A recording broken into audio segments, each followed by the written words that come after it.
Доброе утро всем, кто начинает свой день вместе с программой «Утро Якутии» на телеканалах «Якутия-24» и НВК «Саха». Это «Утро пятницы», с вами начинаем мы, Степан Федоренко и Полина Долинская. Сегодня мы приготовим вместе с вами вкусный завтрак и попробуем брускетту с семгой. Также увидим, как жители Новороссийска после наводнения спасали маленьких карпов. В начале учебного года мы узнаем, во сколько вам обойдется собрать ребенка в школу к 1 сентября. Ну и по традиции завершим эту рабочую неделю музыкальным выступлением на нашей крыше. Напоминаем, наш WhatsApp номер 8 914 273 44 88. Присылайте на него свои приветы, поздравления для своих близких, а также какую-то интересную информацию, интересные новости, которые случились. Делитесь планами, какие у вас... делитесь планы на выходные. Что вы будете делать в выходные. Также на нашей страничке в Инстаграме «Утро Якутии». Подписывайтесь, ставьте лайки, узнавайте анонсы будущих программ. Ну, а если по какой-то причине вы не смогли посмотреть наш эфир в прямом эфире, вы всегда можете посмотреть повторы на нашем YouTube-канале. Ну что ж, ну и далее информация о погоде. По данным Якутского гидрометеоцентра, в 6 часов утра в центральных районах столбик термометра был зафиксирован на отметке от 13 до 16 градусов, в заречной группе от 9 до 18. В южных сегодня прохладно, в Нерюнгри плюс 14, в Алдане плюс 16. В Вилюйской группе от 6 до 12, в Нижнеленских 10-12 градусов тепла, в западных 9-15. В Колыме и Дигирской группе улусов сегодня прохладно на Белой горе, плюс 11, более теплее в Зырянке, плюс 14 градусов. В Янских от 9 до 10 градусов, на северо-западе от 9 до 14. В городе Якутске температура воздуха на 6 часов утра составила 15 градусов тепла, атмосферное давление 746 миллиметров ртутного столба. Ветер за окном северо-восточный, дует со скоростью 1 метр в секунду. В течение дня синоптики обещают нам небольшой дождь, ветер восточный с порывами от 4 до 9 метров в секунду. Температура воздуха днем 18-20 градусов со знаком плюс. Ну, вот так вот незаметно предпоследняя неделя августа подходит к концу, завершается. Ну и далее в нашем эфире выпуск новостей.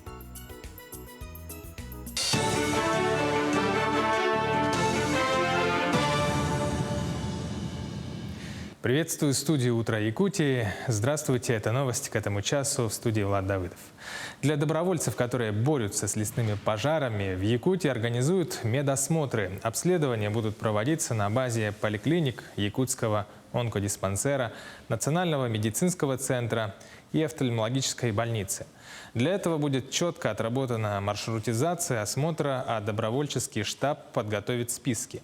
На данный момент помимо 8 тысяч пожарных в тушении лесов занято более 1000 добровольцев. Ранее медицинские организации уже направляли на счет штаба собранные финансовые средства, медицинские препараты и средства защиты.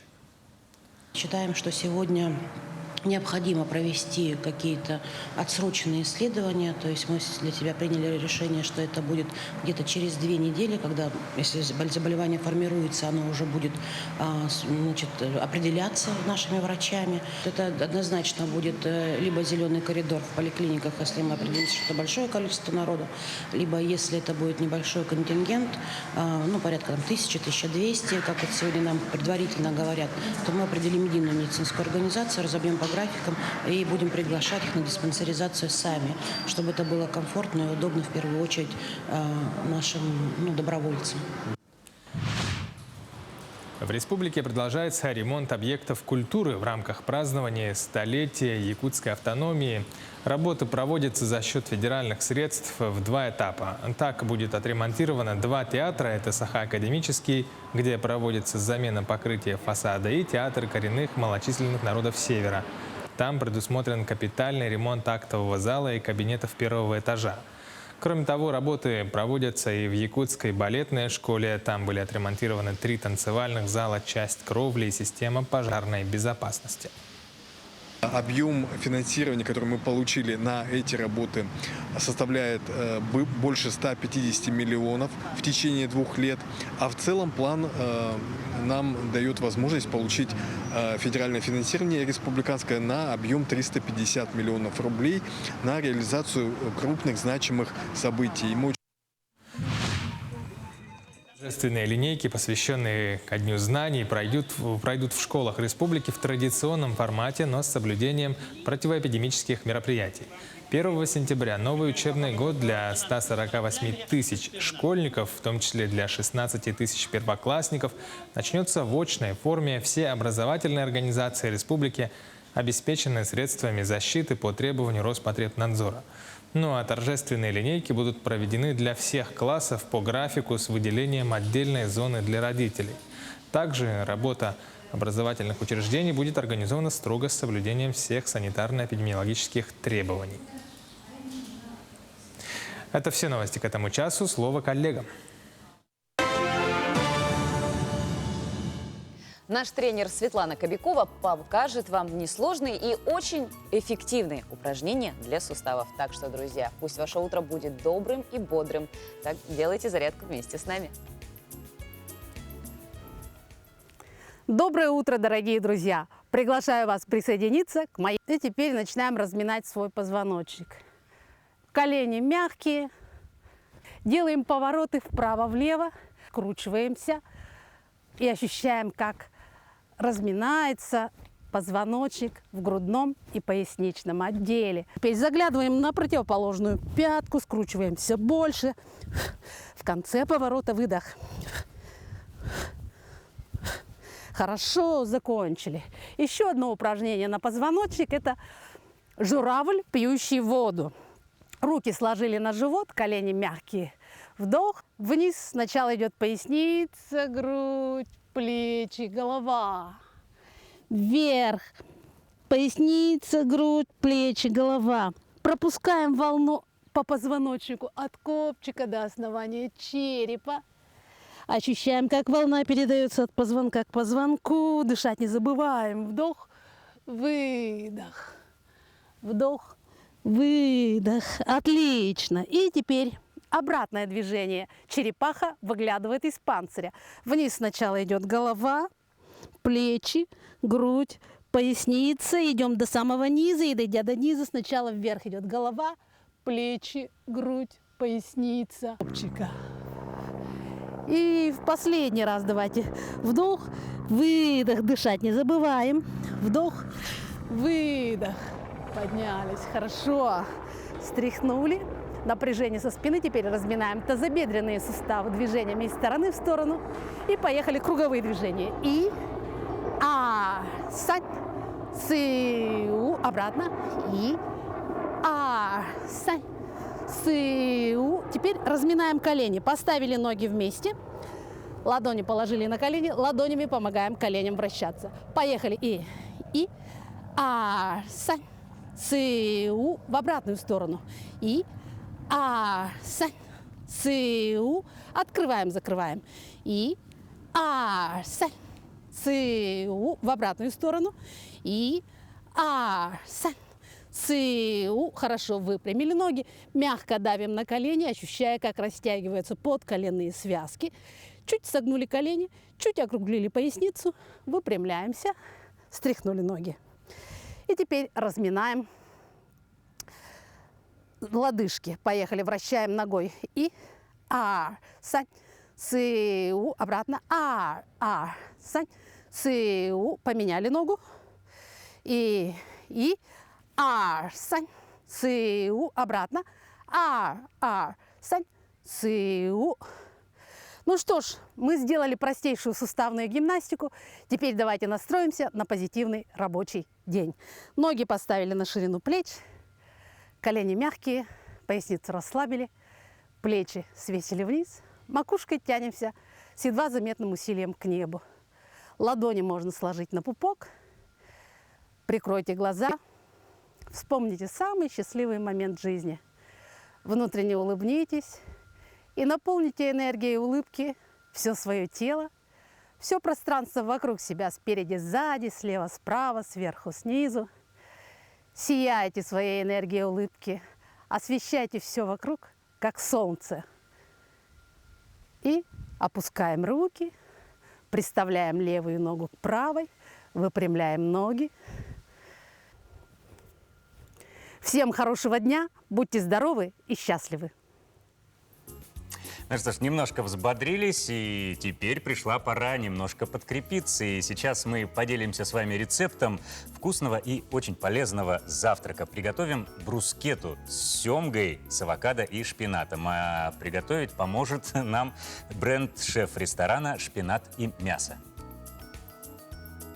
Всем доброе утро, меня зовут Андрей Мустяц, я бренд-шеф ресторана «Шпинат и мясо». И сегодня мы с вами приготовим вкусный и сытный завтрак, как брускетта с семгой, авокадо и шпинатом.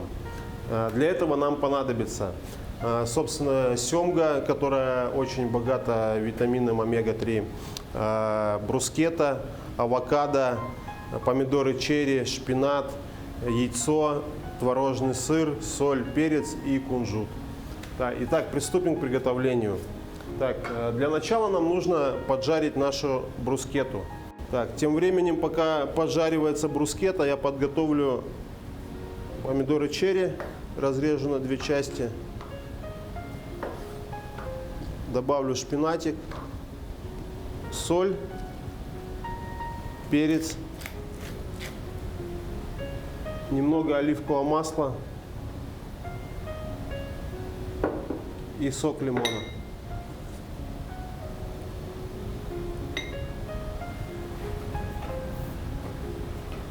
Наша брускетка поджарилась. И сейчас настало время поставить воду для яйца пашот. Яйцо пашот — это яйцо, которое готовится без скорлупы. Соответственно, мы ставим воду на огонь, добавляем туда капельку уксуса и доводим воду до кипения. Пока вода закипает, нашу брускетту, 1 часть, намажем творожным сыром и сверху на сыр выложим нарезанное авокадо.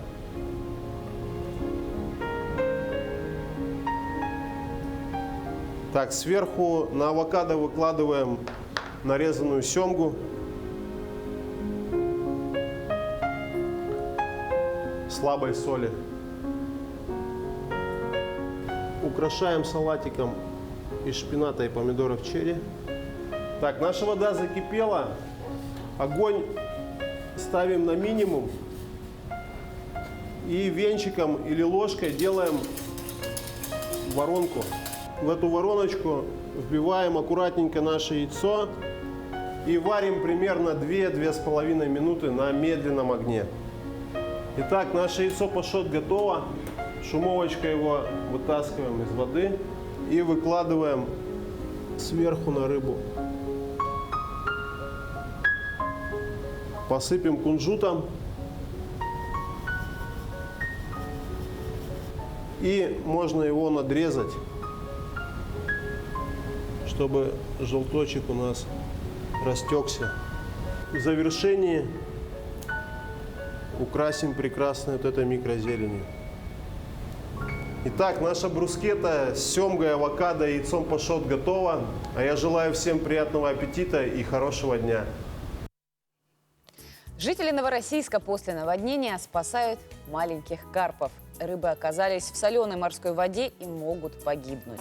Карпов переносят в мешках с водой в соседний лиман. На этом видео автор ролика показала, что она вместе со всеми родными выловила несколько пакетов карпов и выпускает их в пресную воду. В прошедшие выходные Азово-Черноморское побережье Кубани находилось в зоне действия мезоциклона. В Новороссийске за воскресенье, а также за часть ночи выпало 112 миллиметров осадков. Подтопленными оказались 78 частных и 5 многоквартирных домов.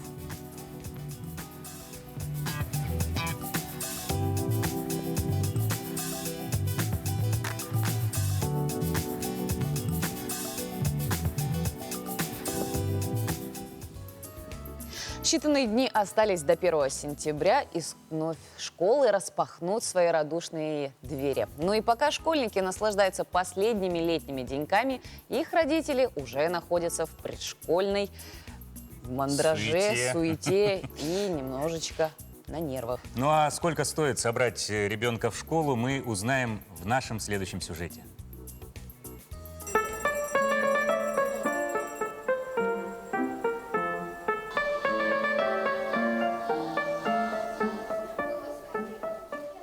Не одно поколение знают песню, учат в школе. И хотя Ольга Казанова уже давно не сидит за партой, 1 сентября по-прежнему вызывает у нее трогательные воспоминания о тех школьных годах. Тетради, ранцы, буквари, прилавки пестрят разнообразием товаров и цен. Например, когда старшего собирала сына, мне тогда были, конечно, цены на порядок дешевле, но по финансам было дороже, потому что зарплата меньше была, да? Сейчас зарплата больше стала, но двое теперь стало собирать чуть-чуть труднее. Как и Ольга, многие родители каждый год задаются наболевшим вопросом: как собрать ребенка в школу и не разориться? Для нового учебного года каждый родитель приобретает канцелярские принадлежности, школьную форму и сменную обувь, спортивный костюм и обувь для спорта, рабочие тетради по предметам, а иногда и учебники. И так получается. Траты на ученика с 1 по 4 классы обойдутся родителям около 15 тысяч рублей, в то время как на старшеклассника придется потратить почти 20 тысяч. На помощь приходят школьные ярмарки. Место, где можно приобрести все и сразу. Школьная ярмарка уже проходит 21 год. Вот. На Комсомольской площади она с 2009 года. Вот в таком большом масштабе проходит.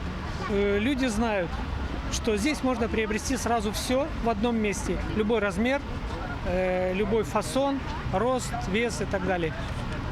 Помимо этого, каждый год предприниматели протягивают руку помощи многодетным, малоимущим семьям, а также тем, кто попал в трудную жизненную ситуацию. Организаторы школьной ярмарки в этом году создали все условия для детей и их родителей. У нас уже 12-й год проходит акция «Собери ребенка в школу».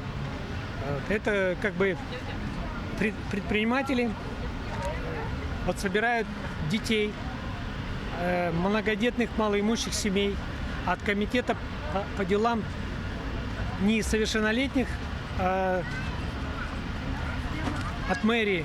Нам поступают заявки, и мы индивидуально по размерчику и по костюмчику каждого ребенка от обуви до ранца собираем. До сентября остались считанные дни. Родители ответственно готовят детей в школу. Но из года в год цены на школьные товары растут, что не может не беспокоить родителей. Однако 1 сентября – это главный праздник для каждого ученика. Поэтому родные делают все, чтобы 1 сентября было радостным и счастливым моментом. Полина Долинская, Артем Алексеев, Якутск. Также организаторы школьных базаров устраивают не только благотворительные акции, но и экологические. Гость нашей студии Анатолий Ефремов, директор компании «Вторсырье». Доброе утро. Доброе утро.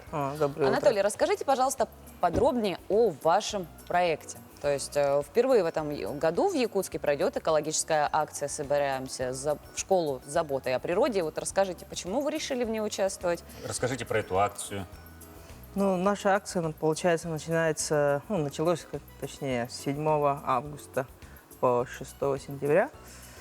Инициаторами этой акции, получается, эта компания называется, рекламная компания «25 кадров», и они инициаторы этой акции. Потому что мы до этого, в этом году мы произвели одну акцию, она была у нас в мае тоже. Мы собирали, в конце учебного года, получается, мы собирали макулатуру со школ. И, получается, делали, соревнования, да, между школами для того, чтобы, выявить, кто больше сдал макулатуры. И каждому участнику, получается, первое-второе место, и им предоставили призы. А насчет нашей акции, у нас акция, получается, совместно с мэрией, да, совместно с компаниями, которые там участвуют, например, Азбука мебели, все организации, совместно с ними в этом году, ну, задумали вот эту акцию, чтобы посмотреть вообще, как у нас население вот относится к этому всему вторсырью. И То есть как относится основная- население? Много участников? Ну, сейчас, знаете, как сказать, получается, вот за 10 дней работы, да, у нас моя компания, получается, вывозит это все на базу, и мы, получается, ну, перерабатываем, сортируем и ну, прессуем, точнее говоря. И где-то порядка за вот эти дни, где-то 40 кубов вышло, ну, где-то 40 кубов и где-то 800 с чем-то килограмм. Ну, это... Ну, основная как бы цель, задача этой акции, то есть, чтобы граждане приносили, издавали макулатуру. Ну, в основном получается так. Ну, знаете, как сказать, там же, получается, скоро школьный базар у нас стоит. И у них обычно бывает проблема того, что, ну, когда товар продают, остается очень много макулатуры. Там коробки, бумаги. Из-за этого, чтобы вот это, ну, каждый год не происходило, подключили нас, чтобы мы, ну, получается, следили за порядком на Комсомольской площади. Проблема экологии, вот, и в частности переработки мусора, очень актуальна. И особенно в нашем городе Якутске. Вот вы давно примкнули вот в ряды экологов, и почему решили открыть свое дело? Каковы были мотивы ваши именно конкретно? Получается, мы где-то работаем уже 2 года. Мои мотивы были в том, что я сам раньше работал тренером, ну, сборной республики. Сам жил в Китае где-то 10 лет, там учился. Ну, у меня профессия, получается, другая. Я был тренером по настольному теннису, сам, ну, спортсменом, получается. И вот как-то 2018-2019 год у нас были очень много, ну, разъездов, соревнований, очень много мы ездили, ну, по странам, да. И вот пришла идея такая, что вообще вот я хотел узнать, как у нас это все происходит в городе, потому что я вот, ну, вообще не знал, никакой информации об этом не было. И, ну, анализировал город, смотрел, как это все можно сделать. И получается, после этого стал в интернете смотреть. То есть вас жизнь в мегаполисе именно подтолкнула заботиться о природе? Ну да, я сам житель города, получается. Ну, сами смотрите, видите, как у нас в городе происходит. Ну, в основном у нас вторичное сырье, да? Ну, порядка 80-90% это вот перерабатыванные материалы, получается.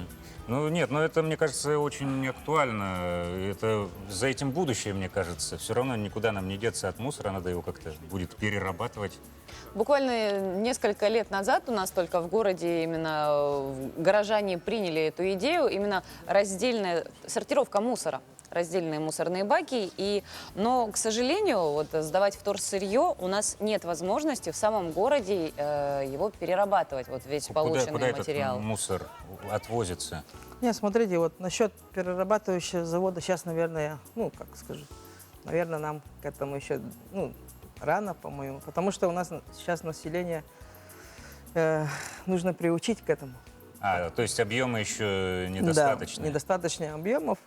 И получается, как сказать, насчет сдачи вот это. Сдачи в городе можно видеть. Тут у нас получается, кроме моей компании, компания называется Вторпроект, кроме нас еще есть еще 3 компании, которые работают по этому направлению. И, как сказать, ну сейчас потребности я не вижу в переработке, потому что, ну, что мы переработаем? Во-первых, мы слишком далеко находимся от центра вообще. И после этого переработанное сырье мы куда будем делать, потому что, ну...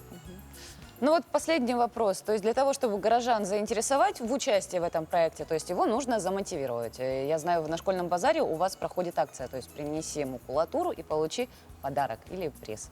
Ну да. Какие призы? Насчет призов я сам точно не знаю, потому что... Самый лучший приз – это сюрприз, да? Ну да, потому что вот призы предоставляют вот те организации, которые там, ну, продают, получается, вот эти. По-моему, это очень хорошая альтернатива. Как раз родители могут, во-первых, детей сразу приучать сдавать макулатуру, перерабатывать. Да. И опять же, там же на Комсомольской площади, где проходит школьный базар, получать еще ценные, важные для школы подарки и призы. Анатолий, спасибо за беседу. Ну, а мы продолжаем нашу школьную тему. В Национальном художественном музее Якутии особый интерес посетителей, а также самих сотрудников в эти дни вызывает картина художника Михаила Лукина, который запечатлел школьный класс в далеком 50-м году в Якутии. По мнению нашего эксперта-методиста по музейно-образовательной деятельности Натальи Федоровой, по этой картине можно изучать историю. Скоро 1 сентября. Прозвенит школьный звонок, и начнется новый учебный год. Идет время, меняется форма и содержание обучения. Неизменными остаются только учитель и его ученики. От гусиного пера к шариковой ручке, от сельской избы к просторным классам. Многое меняется в школьной жизни. И сегодня с помощью картины художника Михаила Лукина мы заглянем в школьный класс далеких 50-х годов Якутии. Художник очень хорошо передал оживление, которое царит на этой картине. Смущение и гордость молодой учительницы, которая вошла в школьный класс. Интерес и любопытство ее учеников. Сейчас немножко забыта старая и добрая традиция, когда директор представлял учителей коллективу, ученикам и педагогам. Именно этот момент изобразил художник Михаил Лукин. Обратите внимание, в классе только девочки. А где же мальчишки? Дело в том, что картина была написана в то время, когда в школах советской страны, в городских школах, было раздельное обучение. Мальчики и девочки учились в разных школах. А какой же школьный класс без классной доски? Раньше доски покрывали черной краской и делали их из сланца. А чуть позже в школах мы видели доски зеленого цвета. Художник очень внимателен к деталям. Обратите внимание на школьные парты. Они были сконструированы в XIX веке, пережили революцию и перекочевали в СССР. Такие парты были очень удобные. Их еще помнят наши дедушки и бабушки. А какая форма у этих девочек? Черные форменные платьица или коричневые с черными или нарядными белыми фарточками. На голове строгая прическа. Этого требовала школьная дисциплина. Вот такие интересные подробности школьной жизни мы узнали, познакомившись с картиной Михаила Лукина. Михаил Лукин родился в Мегино-Кангаласском районе. Он был одним из первых выпускников молодого якутского художественного училища, которое только открылось. Художник Михаил Лукин имел свою живописную манеру, яркость цвета, сложная композиция, смелые повороты фигур. Это все его творчество. Он вошел смело и ярко в изобразительную жизнь искусства Якутии и оставил свой неповторимый, незабываемый след.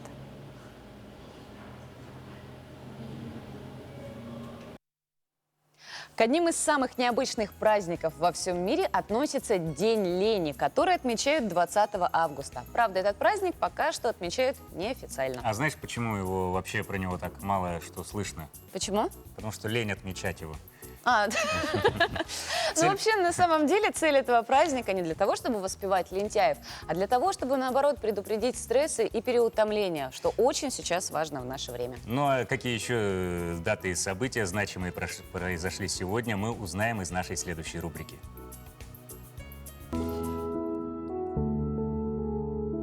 На календаре 20 августа. В этот день отмечают Всемирный день лени, День лимонада, Всемирный день комара, День музыкальных шкатулок, а в США отмечают День радио. С 2005 года 20 августа отмечают День рождения Чебурашки. Свою популярность Чебурашка приобрел еще в 1968 году после экранизации книги «Крокодил Гена и его друзья». А в 2004 и 2006 годах он стал талисманом Олимпийской сборной России, благодаря чему приобрел известность и популярность во всем мире. По народному календарю в эту дату почитают память мученика Марина и двух преподобных по имени Пимен. В этот праздник принято заниматься благотворительностью и помогать нуждающимся людям. Сирот, вдов и нищих угощают медом, овощами и фруктами. А красная заря на восходе предвещает скорый дождь. События в этот день. В Москве Василием Бурцовым издан первый букварь в 1634 году.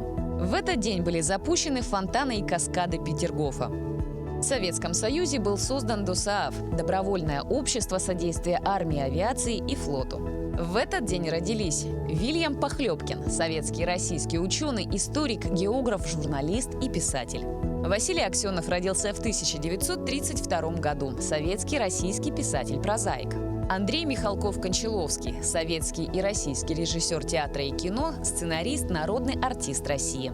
В этот день именины отмечают Ян, Петр, Михаил, Митрофан, Иван, Елисей, Дмитрий, Дементий, Василий, Афанасий, Антон, Алексей, Александр.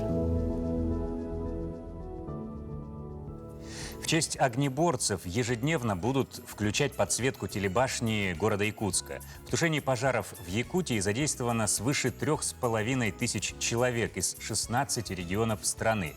Эти дни телебашня загорелась цветами флага Министерства обороны Российской Федерации, флага МЧС России. Сегодня, 20 августа, телебашня загорится флагом Рослесхоза – зеленым и желтым. В настоящее время для борьбы с лесными пожарами на территории Якутии сосредоточена авиационная группировка Министерства обороны Российской Федерации, а также сводный отряд инженерных войск Восточного военного округа. В небе над Якутией работает большая авиация МЧС России, и большую помощь оказывает авиалесохрана, которая направила все силы Федерального резерва из других регионов.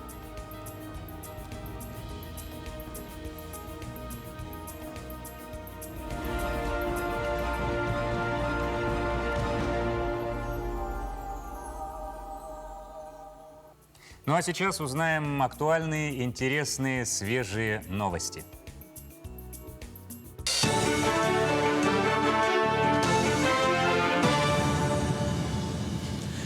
Еще раз приветствую коллег в студии «Утро Якутии». С новостями к этому часу Влад Давыдов. Объекты ЖКХ к отопительному сезону этого зимнего периода готовы на 83%. Об этом накануне сообщили представители МинЖКХ Якутии на совещании у премьера республики Андрея Тарасенко. На сегодняшний день подготовлено 913 котельных, 3098 километров теплосетей, 122 километра водопроводных сетей, 566 километров канализационных. Плановый объем завоза топливно-энергетических ресурсов в навигацию текущего года составляет 514 тысяч тонн. Из них на сегодня отгрузили 334 тысячи тонн. Это 65% от плана. Доставку топливно-энергетических ресурсов планируется завершить своевременно, до октября. Ну, у нас задача была поставлена тоже Ростехнадзору, чтобы в совокупе вместе с нашими работниками навести порядок и оценить, насколько сегодня в действительности готовность всех наших систем к зиме. Достаточно емкая Ростехнадзором была сделана работа, которую они оценили сегодня готовность отопительным системам. И, соответственно, выявлено очень много замечаний.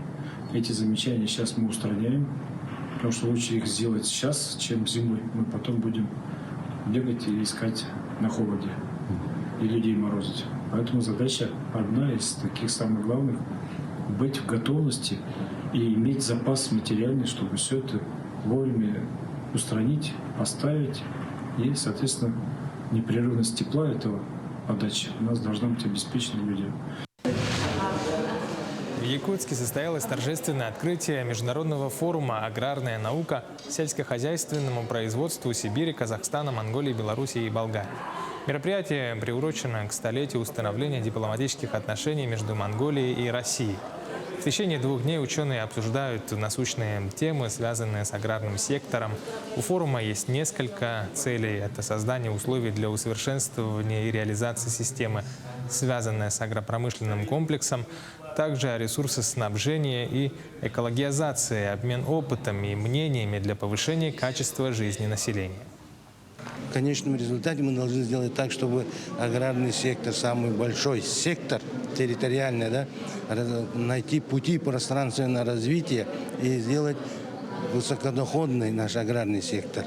И органическую продукцию производить, сделать ее брендовой. И республика должна быть конкурентоспособной.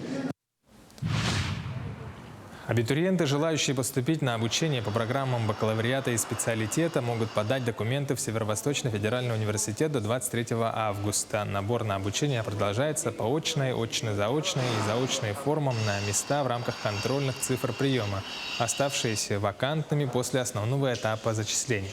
Конкурсные списки опубликуют 24 августа, и в течение суток абитуриенты должны будут подтвердить согласие на зачисление. Ну а 26 августа претенденты, предоставившие документ вовремя, станут студентами СВФУ. В новости к этому часу слово передаю коллегам. Непонятно, но интересно. На Болотной набережной в Москве появилась необычная скульптура. Скульптура называется «Большая глина номер 4» швейцарского художника Урса Фишера. Установлена она на Болотной набережной. Арт-объект величиной в 12 метров, отлитый из алюминия, представляет собой увеличенную примерно в 50 раз копию комка глины, который автор разминал в руках. Несмотря...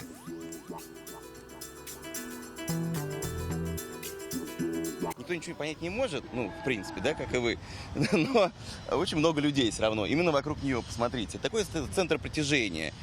Похоже на несколько блинов друг на друга наложенных, снизу какой-то кувшин, что-то похожее. Очень интересно, конечно. Что-то странное, абстрактное, но мне кажется, что в этом месте... Да, место подходит, скорее всего. Место подходит, потому что здесь как-то все современное, необычное. Широта притяжения вот монтажной пены. Несмотря на противоречивое мнение прохожих об этой скульптуре, создатели арт-объекта считают, что это очень монументальная скульптура, и главное, что она вызывает интерес. Ну, знаешь, мне кажется, черный квадрат уже давным-давно был Конечно, написан. Действительно. Это То есть просто люди пытаются, наверное, привлечь необычными способами внимание, но при этом, скорее всего, они подразумевают какой-то глубочайший смысл. А вот в нашей передаче появилась новая рубрика, которая посвящена Году науки и технологий. В этом выпуске мы расскажем вам, какие полезные минералы добывают в нашем регионе. Доброе утро! Сегодня мы будем говорить о полезных минералах, которые добываются у нас в республике и которыми богаты наши недра. У нас в Якутии добывается и золото, и алмазы, и редкоземельные металлы, и разного рода другие полезные минералы. И в нашем музее представлены одни из самых наиболее интересных, редких и необычных экспонатов. Ну что ж, давайте пройдемте. Тут у нас представлен кимберлит. Как раз в кимберлитовых трубках у нас добывается 90% всего мирового алмаза. Вот можете посмотреть, вот более зеленоватый у нас из мунского месторождения, из такого вот более шершавого это у нас месторождение Зорница, и более такой вот сероватое и однородное из месторождения Манчары. А тут у нас представлен отпечаток алмаза из трубки мира. Сам по себе кимберлит имеет разного рода структуру, он имеет разный цвет, но самое главное его маркером является то, что если его ученые находят, то, как правило, там есть алмаз, и данную трубку начинают разрабатывать. И тут у нас представлены также необычные экспонаты, вот такой вот черный кусок, такой вот минерал. Это у нас самородное железо из кимберлитовой трубки. Если говорить про самородное железо, то в Якутии у нас встречается довольно-таки редко, потому что оно имеет чистую фактуру и избавлено от шлака. Потому что, чтобы добыть такое же количество железа из обычного рудника, потребуется вот примерно такая вот масса. Такая масса шлака, из него добывается такой вот маленький кусочек. Вот зеленое, можете на него посмотреть, это у нас самородная медь, добытая из месторождения открытого типа. Единственное, у нас такое месторождение находится в Верхоянии, поэтому бронзовый век в нашей республике представлен довольно-таки слабо. Вот тоже можете посмотреть на блестящие минералы. Более блестящий это у нас галенит, а менее блестящий это антимонит. Это минералы, которые являются основой для добычи свинца, поэтому они так и блестят. Вот можете тоже посмотреть на минерал, он очень сильно похож на золото, это пирит. Пирит также называют золотом дураков, потому что он имеет примерно такую же плотность, как и золото, и примерно такой же цвет. Поэтому фальшивомонетчики в 17-18 веке использовали его для того, чтобы подделывать монеты. Такой вот черный минерал – это у нас графит. Графит у нас нужен для высокотехнологичного производства. Из него сейчас делают нанотрубки и активно его изучают, потому что графит, по мнению ученых, является материалом будущего. Якутия богата месторождениями драгоценных материалов, богата и редкоземельными металлами, и также в ней неплохо представлена и археология. И самые интересные экспонаты вы можете увидеть в нашем музее. Приходите, мы вас ждем. Не жизнь, малина. Медведь-блогер из Саратова купается в ванне и собирает лайки. Двухгодовалый бурый медведь Балу любит пить молоко, купаться, шалить, как и все дети. А видеоролики, на которых запечатлена беззаботная жизнь косолапого блогера, собирают миллионы лайков в социальных сетях. По словам хозяина Балу Руслана Цивилева, он забрал питомца из зоопарка из-за пандемии, потерявшего возможность содержать косолапого.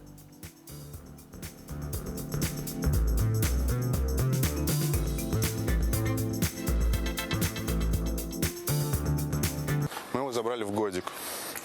То есть так уже медведя не берут, но было очень жалко. А до этого я работал 3 года в цирке, и там безумно полюбил медведей. Долго думал, 3 года думал, взять, не взять, потом проблемы с финансами были. Вот. А у меня друг стригся в барбершопе, и он предложил помочь медведю, чтобы он жил хорошо. Руслана Цивилева Надежда рассказала, что приняла за шутку слова мужа, который сказал, что скоро у них появится медведь. Однако со временем настолько привыкла к мохнатому пополнению, что теперь не представляет своей жизни без медведя. Жена Руслана периодически запекает курицу, пироги, обязательно без сахара, без каких-то добавок, чтобы все было натурально. А фрукты, овощи медведю даже специально привозят из деревни. Супруга объяснила, что не опасается за жизнь малолетнего сына из-за присутствия хищника, поскольку Цивилевы соблюдают меры предосторожности.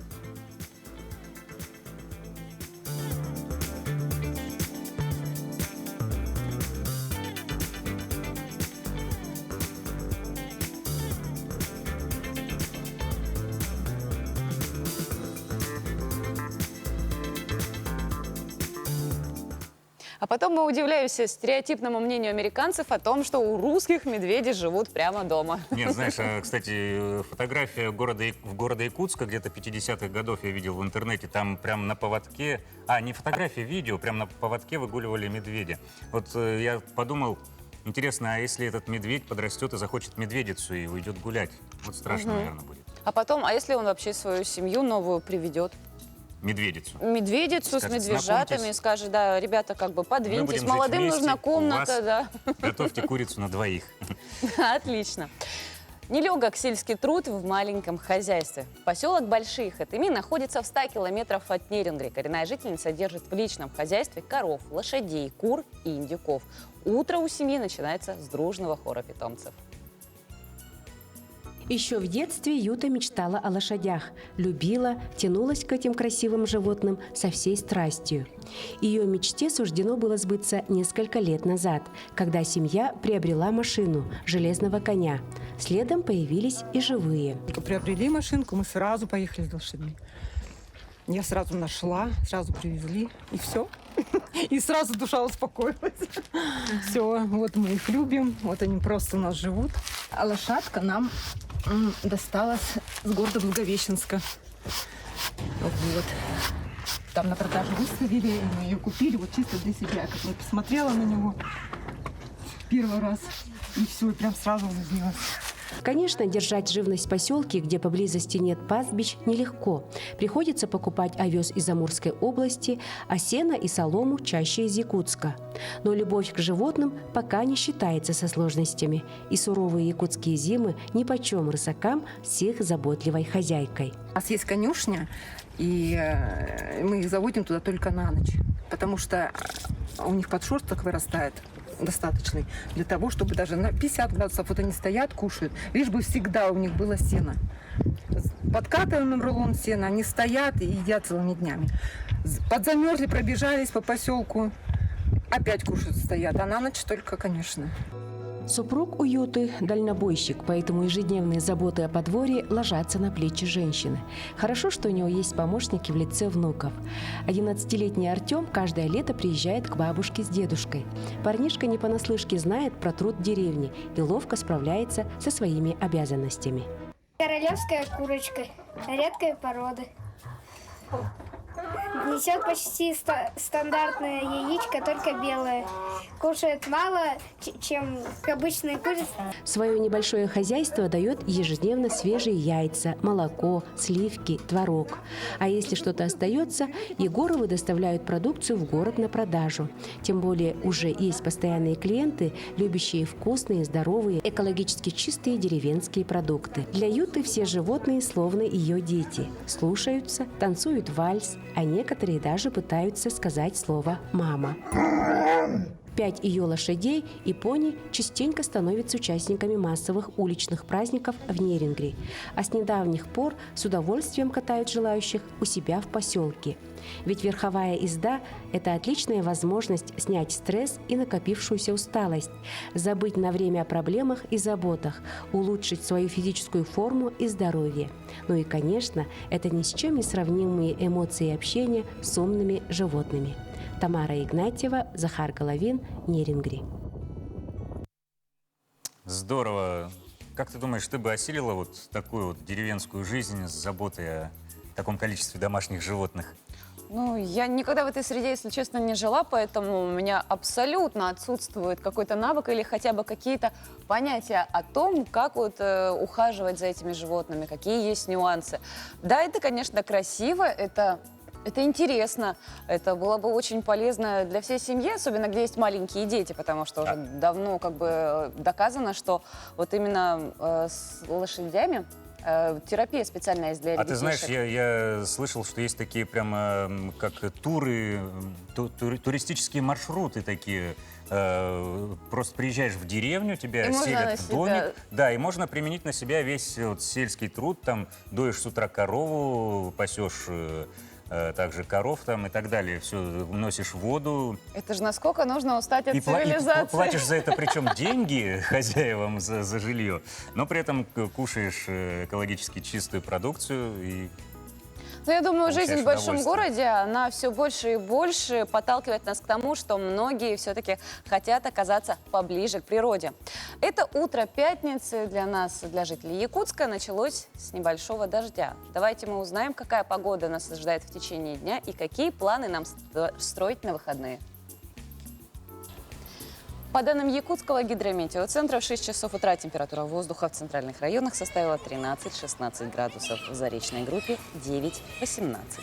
В южных сегодня в Нерингре плюс 14, плюс 16 в Алдане. В Вилюйской группе у Лусов столбик термометра в 6 часов утра остановился на отметке 6-12 градусов. В Нижнеренских от 10 до 12, в западных 9-15. В Колымо-Дигирской группе улусов это утро 11-14 градусов тепла, в Янских 9-10, а на северо-западе 9-14 со знаком плюс. В городе Якутске температура воздуха на 6 часов утра составила 15 градусов выше 0. Атмосферное давление 746 миллиметров ртутного столба. За окном ветер северо-восточный дует со скоростью 1 метр в секунду. Сегодня днем синоптики обещают нам небольшой дождь. Ветер восточный подует с порывами от 4 до 9 метров в секунду. Температура воздуха днем 18-20 градусов тепла. Ну и несмотря на небольшой дождь, который прямо сейчас моросит в городе Якутске, наша крыша готова к приему гостей. Как мы обещали, эту рабочую неделю мы завершаем красивой песней с нашей крыши. Алексей Адамов исполнит песню группы One Republic. «Считая звезды» называется. Кстати, его видео набирают до 5 миллионов просмотров. Каверы в исполнении Алексея слушают не только в России. Друзья, мы желаем вам хороших выходных, отличной погоды в доме и за окном. И пускай эта рабочая неделя завершится для вас хорошо. А мы с вами прощаемся до понедельника. Всего доброго.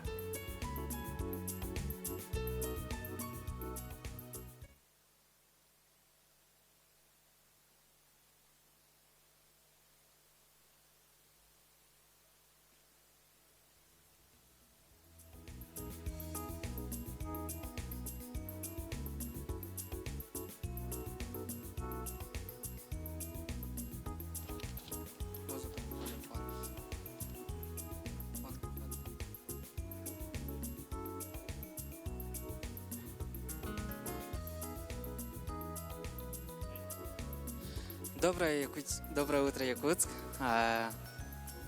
Меня зовут Алексей Адамов, Свимайс. Хочу вам исполнить песню One Republic Counting Stars. Хочу пожелать вам хорошего дня и отличного настроения.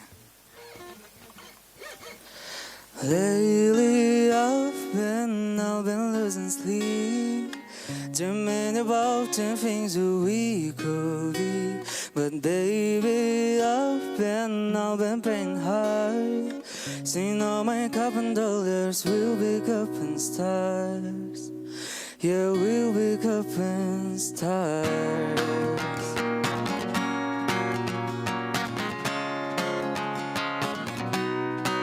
I see this life, look at some vines, in my heart across the line.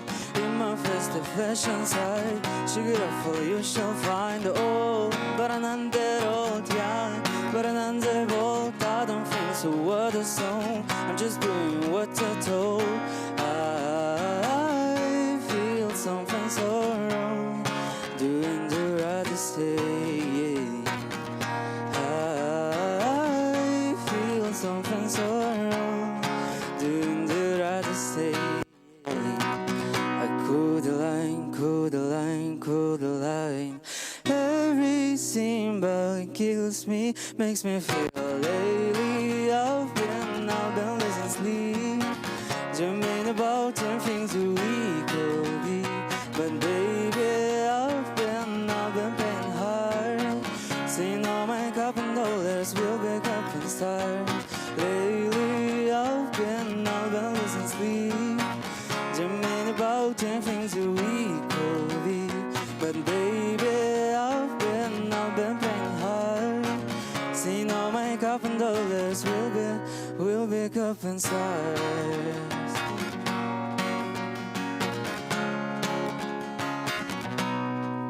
I feel this life, look up to me burn down West River every turn. Hope it would let it work, make my money what I told. Ooh, but I done it all, yeah. But I done it all, I don't think so. What a song, I'm just doing what I told. I feel something so wrong, doing the right thing. I feel something so wrong, doing the right thing. I could the line. Everything but kills me, makes me feel lately. I've been losing sleep, dreaming about 10 things that we could be. But baby, I've been paying hard, seeing all my cup and dollars will be cup and stars. Lately, I've been losing sleep, dreaming about 10 things that we could be. But